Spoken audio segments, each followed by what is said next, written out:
kabarmu hari ini? Ibu harap semuanya dalam keadaan baik-baik saja dan sudah siap untuk memuji memuliakan nama Tuhan. Hari ini kita akan diberkati lewat firman Tuhan dan Ibu harap juga semua sudah siap untuk diajar, untuk dihajar, untuk ditegur dan untuk dijamah lewat firman Tuhan. Baik, kita akan mulai ibadah kita. Kita angkat pujian, Dia giramkanku. Kalau nyanyi ini tetap dalam sukacita ya, namanya bergirang. Oke, kita angkat pujian ini.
Terpujilah nama Tuhan. Kita akan mempersiapkan hati kita untuk mendengarkan firman Tuhan. Mari kita tundukkan kepala, kita satukan hati dan kita berdoa. Allah yang baik, kami masuk ke dalam gerbang kekudusan-Mu dengan hati yang penuh syukur. Kami datang ke halaman-Mu ya Allah dengan hati yang penuh sukacita, dengan segala pujian kami, dengan segala kerinduan kami. Ya Allah yang baik, terimalah segala pujian dari hati kami untuk kemuliaan nama-Mu. Bapa di surga, sebentar kami mau mendengar kebenaran dari firman-Mu. Berkatilah setiap kami yang mendengarkan, berkatilah telinga dan hati kami, sehingga kami semua boleh diubahkan dari kebenaran firman-Mu. Berkati hamba-Mu yang menyampaikan firman-Mu, sehingga kami semua tetap dalam sukacita. Bapa yang dalam surga, untuk segala hal yang kami rasakan, sekalipun kami hanya boleh ibadah dan belajar lewat online saja, kami bersyukur untuk segalanya itu Tuhan. Dan kami tetap mengandalkan Tuhan dalam setiap pembelajaran, dalam setiap aktivitas, dalam setiap kegiatan kami. Tuhan yang memberkati guru-guru, Tuhan yang menolong anak-anak. Terpujilah Tuhan saat ini dan sampai selama-lamanya. Amin. Kita akan mendengarkan firman Tuhan. Mari kita siapkan hati kita. Kita bersyukur untuk segala kebaikan Tuhan dalam kehidupan kita. Tidak berkesudahan, kita mengucapkan terima kasih kepada Tuhan. Tidak hanya lewat pujian ini, tetapi lewat segala aktivitas kita di rumah. Semuanya hanya untuk kemuliaan Tuhan. Kita akan pujian, terima kasih Tuhan.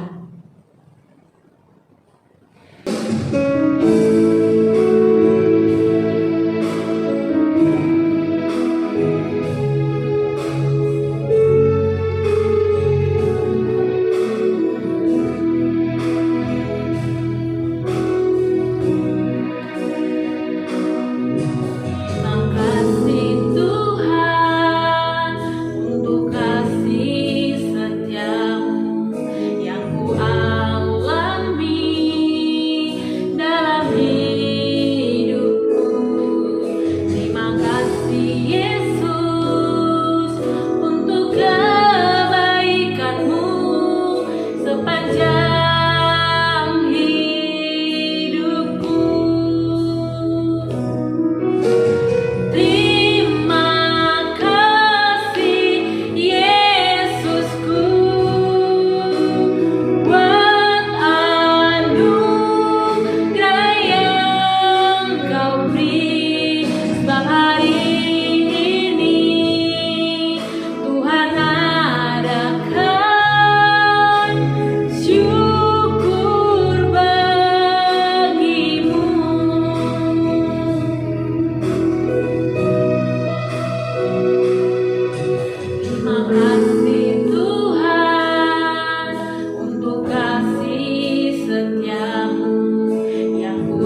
mendengarkan kebenaran firman Tuhan, mari sama-sama kita bersatu di dalam doa. Tuhan, terima kasih jika hari ini Engkau masih memberikan kami kesempatan untuk mendengarkan firman-Mu. Bapa, di dalam segala kekurangan dan keterbatasan kami memohon Roh Kudus untuk memimpin, menuntun, dan mengubahkan hidup kami melalui kebenaran firman Tuhan.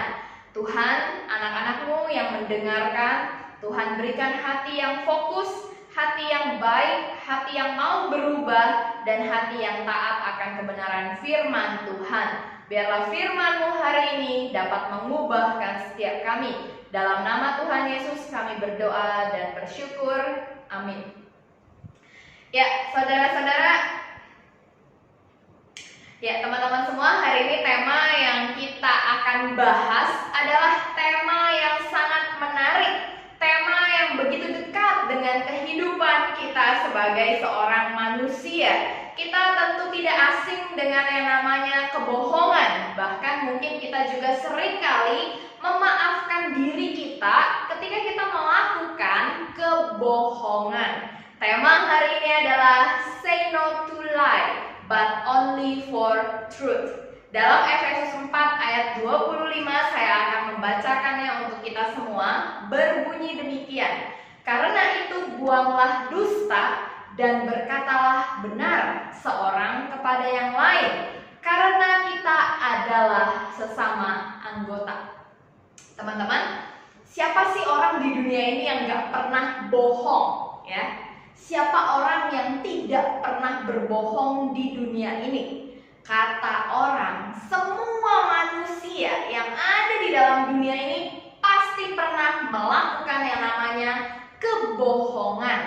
Teman-teman, jika dikatakan manusia tidak bisa lepas dari yang namanya kebohongan, tetapi sesungguhnya manusia itu bisa berusaha untuk tidak berbohong. Hari ini kita akan belajar mengupas panjang lebar tentang yang namanya kebohongan. Teman-teman, saya udah dari sekitar sebulan yang lalu diajakin nih sama anak remaja, sama anak pemuda untuk contau, ayo kita main Among Us, contau, ayo download Among Us, gabung main sama kita ya.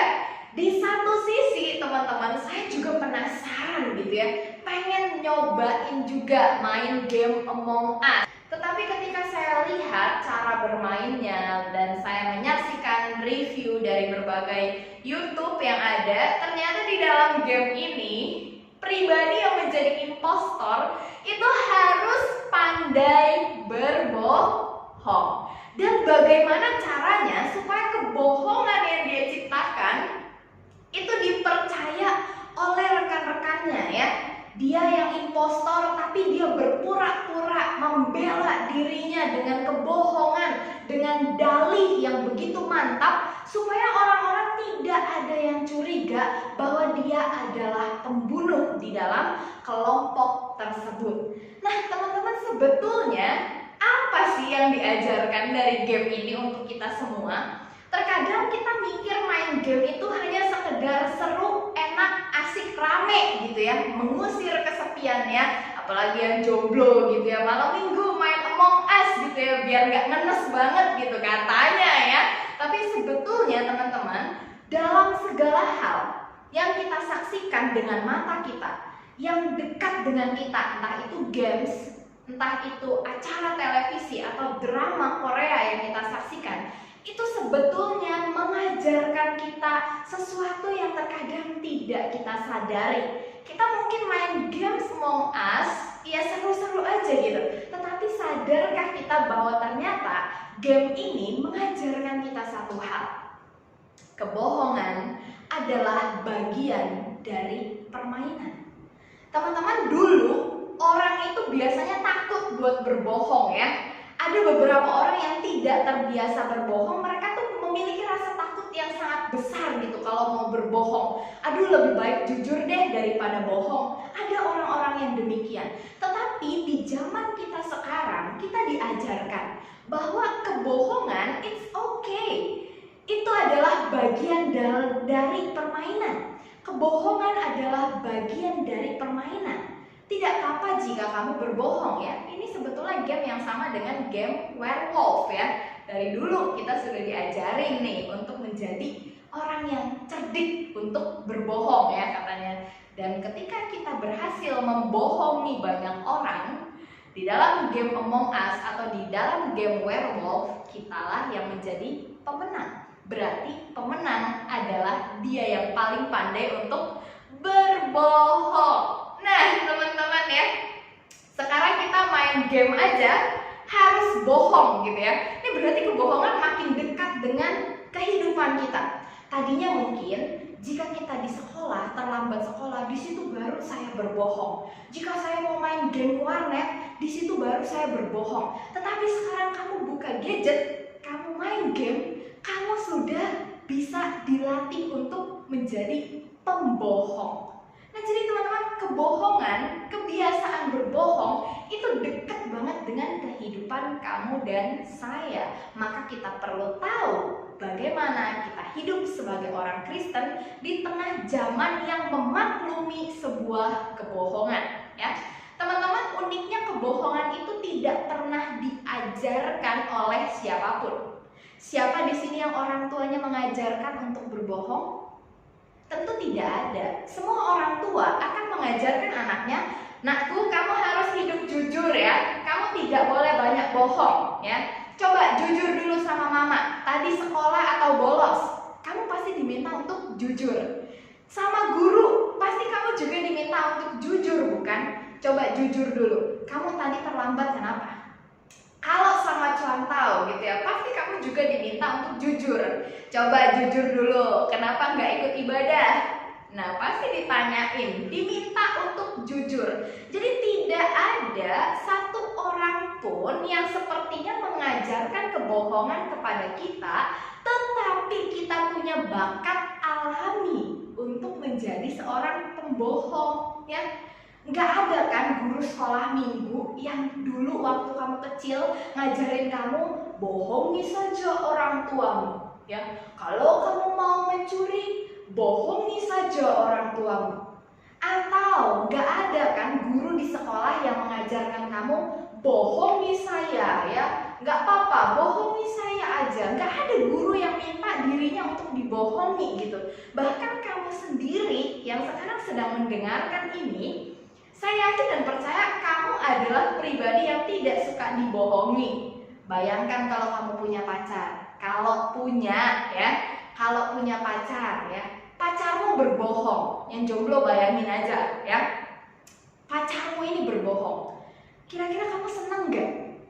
Atau kamu menjadi pacar yang meminta untuk dibohongi? Beb, bohongin aku lah, aku pengen ngerasain gimana sih rasanya dibohongin, tolonglah bohongin aku. Tidak mungkin ada orang seperti itu ya. Kamu dengan pasanganmu pasti kamu pengen pasanganmu tuh jujur gitu ya. Kamu nggak pengen dibohongin. Sama siapapun kita nggak pengen dibohongin. Sama orang tuamu nih ya, buat yang jomblo ya gitu. Nanti dibilang contohnya ini bilangnya yang udah punya pacar terus gitu ya. Yang jomblo ini kok nggak dibilang-bilang nih ya, saya bilang nih. Yang jomblo misalnya, kamu tentu tidak suka kan kalau dibohongin sama temanmu, sama orang tuamu. Suka nggak kamu punya teman pembohong gitu? Pasti nggak ada yang suka teman-teman. Kita tidak pernah suka dibohongi. Tetapi perlu diingat, kita adalah manusia-manusia yang punya potensi untuk menjadi seorang pembohong.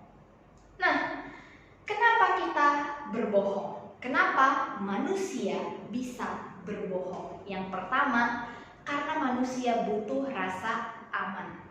Nah teman-teman, kejatuhan manusia ke dalam dosa membuat rasa aman di dalam diri manusia itu rusak. Kita semua masing-masing di dalam dunia ini merasa kita ini tidak safety gitu loh. Ada situasi-situasi yang bisa membahayakan kita, dan ada situasi-situasi yang terkadang kita tidak bisa terima. Karena apa?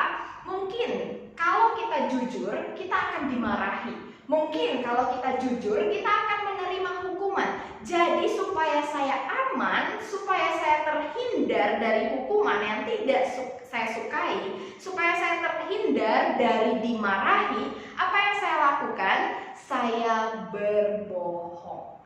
Teman-teman, ketika kita melakukan kesalahan, kita pasti sadar dan kita punya rasa takut. Nah, mengobati rasa takut ini terkadang kita pakai cara berbohong supaya saya tetap aman, maka saya tidak dimarahi karena saya berhasil berbohong. Jadi kenapa manusia berbohong? Yang pertama itu alasannya adalah kebutuhan akan rasa aman. Maka dari itu kenapa kalau misalnya kita terlambat gitu ke sekolah ya, kita susah untuk jujur sama guru BP kita gitu ya. Ditanya kenapa terlambat gitu.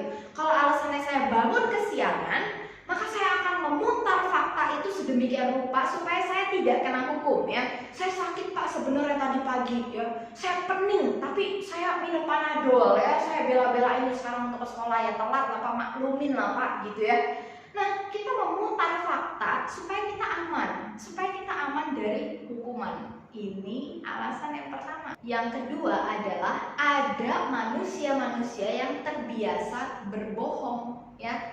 Jadi memang ada orang-orang di dalam konteks hidupnya yang merasa dirinya itu tidak bisa untuk mengatakan kejujuran gitu ya, baik tentang perasaannya, tentang emosinya, dia tidak bisa jujur gitu ya. Jadi ini ada kaitannya dengan alasan yang ketiga, karena dia berpikir kebohongan itu akan menyenangkan orang lain.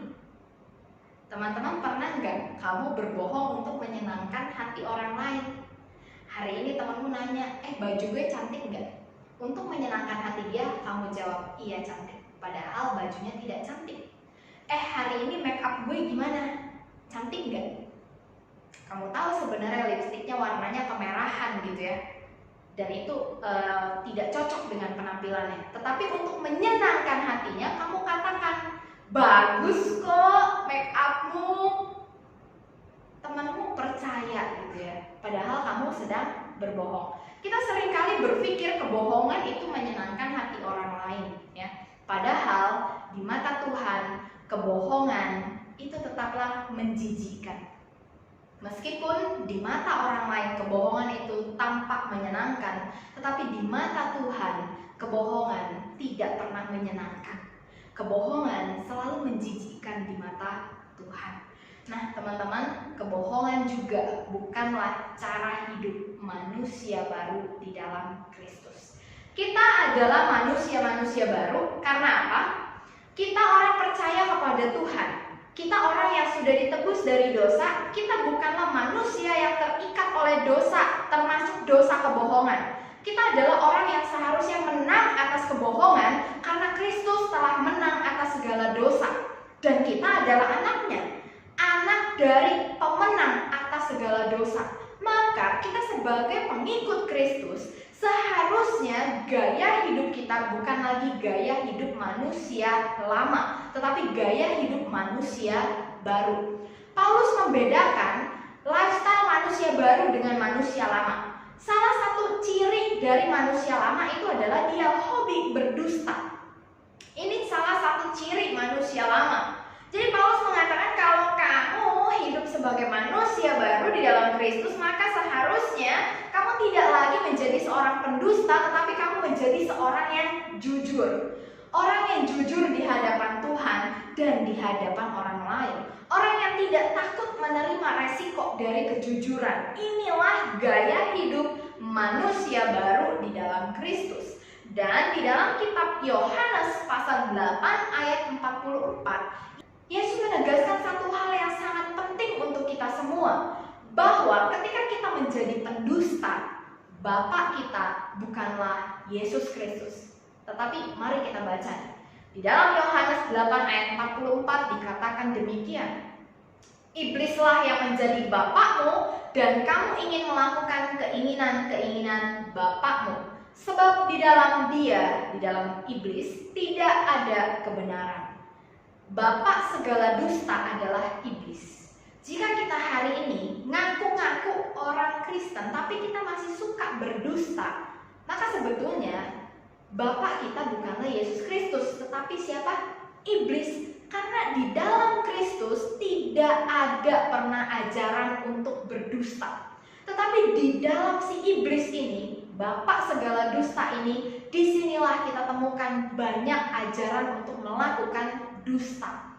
Maka dari itu, ketika kita hobi berdusta, bukanlah Kristus bapak kita, tetapi iblislah yang menjadi bapak kita.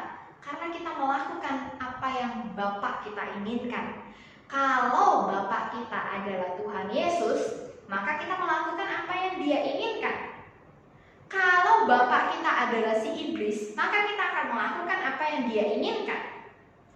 Ya, jadi perhatikan baik-baik teman-teman. Ketika kita masih memiliki gaya hidup yang lama, yaitu suka berdusta, marilah kita sama-sama mengecek apakah kita sudah benar-benar bertobat di dalam Kristus. Jadi hari ini tema Say No to Lie itu adalah tema yang sangat dekat dengan kehidupan kamu dan saya. Sebagai orang percaya, kita harus berani berkata tidak terhadap kebohongan. Jangan terus-menerus mentoleransi dirimu untuk menjadi seorang pembohong. Jangan terus-menerus memaafkan kebohongan-kebohongan yang kamu lakukan. Karena di hadapan Tuhan, kebohongan itu tidak pernah menyenangkan, teman-teman. Kebohongan selalu kotor di mata Tuhan. Meskipun kita berbohong untuk menyenangkan hati orang lain, tetap itu tidak berkenan di mata Tuhan. Jadi teman-teman yang terkasih dalam Tuhan, bagaimana caranya supaya kita bisa menjadi orang-orang yang jujur?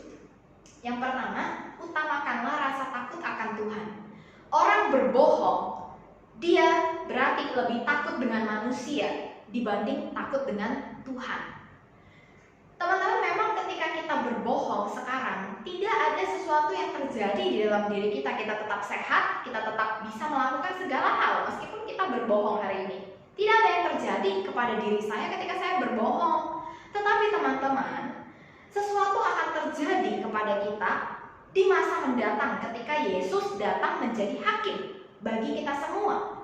Disitulah segala kebohongan kita akan diperhitungkan di hadapan Tuhan dan akan kita pertanggungjawabkan di hadapan Tuhan.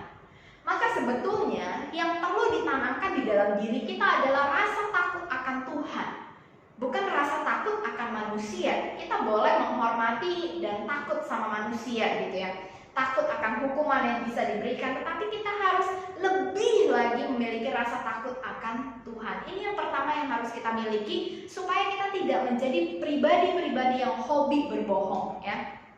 Lalu yang kedua adalah jadilah pribadi yang berani menerima resiko kebohongan dan kejujuran.